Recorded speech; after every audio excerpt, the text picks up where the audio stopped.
Welcome to this edition of Cox Community Life. Today we talk with founder of Raising Cane's, Todd Graves, about the Cane's Dog Park.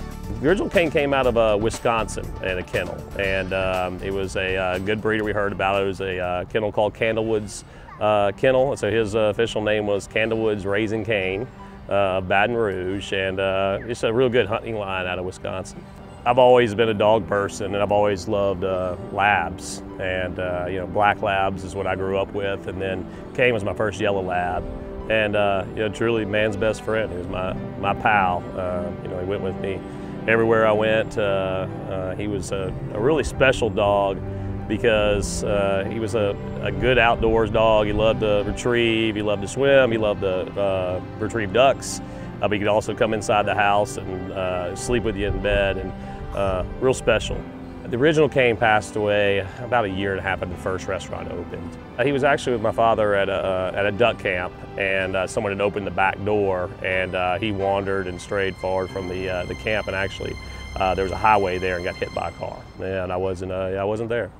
I wouldn't want to move for several years to get another dog. Sometimes you got to get over that, and all of a sudden one Christmas at the right time, I had no idea there was a Christmas puppy, a little yellow female. I'd never had a female dog before, and she was just as sweet as she could be, and fell in love with her on that first morning, and she just rarely leaves my side.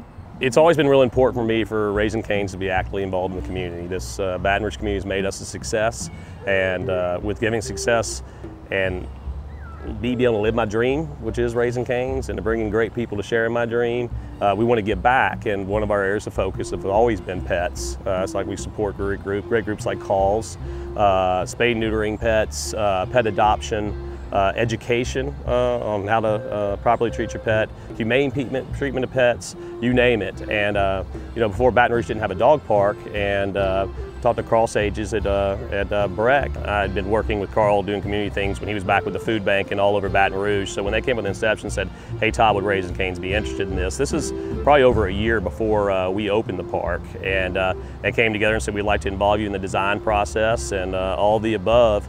And that's when we started talking about it, went through the design process, and opened up about, I guess, roughly a year later. Breck was great to work with because they had a great layout for the whole Community Brooks Park here. But they laid out the dog park, and it looked great. I had a few minor adjustments. I wanted to bring the fence line out a little bit to get more of this shade line down here, and they were great to work with, and we're all for that. You have to have the water stations, obviously, and then this is something that happened afterwards. We added just the plastic pool for the dogs to get in because they really enjoy it. I knew it'd be a great thing for the community, but to tell you the truth, I didn't think it'd be as popular as it has been. I mean, it is, since opening day, we have had just incredible crowds, even on bad weather days. Hot days during the summer, you'll find people out here. Now, if it's a beautiful day, you can see 50 different species of dogs out here, different dogs. It's a lot of fun. So, for us, it's a great pet cause. It's a great quality of life for Baton Rouge. It's also active lifestyles. People get out, get moving, get outside and open and enjoy it with a man's best friend. It was great to work with Breck because we made the investment for the community, but we also got great credit for that. I get people all the time that say, thank you all for doing the dog park. Thanks for being involved. Thanks for the things you do in Baton Rouge. I'm saying, well, no, this is our thank you for Baton Rouge making us successful. And I would encourage other businesses to look at other Breck type of investments, because when people know that you give back in the community, and when you get these naming rights and this recognition, the community will support you. I think it has a lot to do with our good success. We come out here with my family and bring Raising Cane out here quite often. Dogs are pack animals, and they come in, and there's a new dog comes in. Generally, all the dogs come in and check the dog out, and they all settle out and get along just great. I'm surprised to see how many people that actually don't have dogs but come out and say, hey, I don't have room for a dog right now, or it's not the right time, our kids are really young, and we'd like to come out here and be around all the other people's dogs.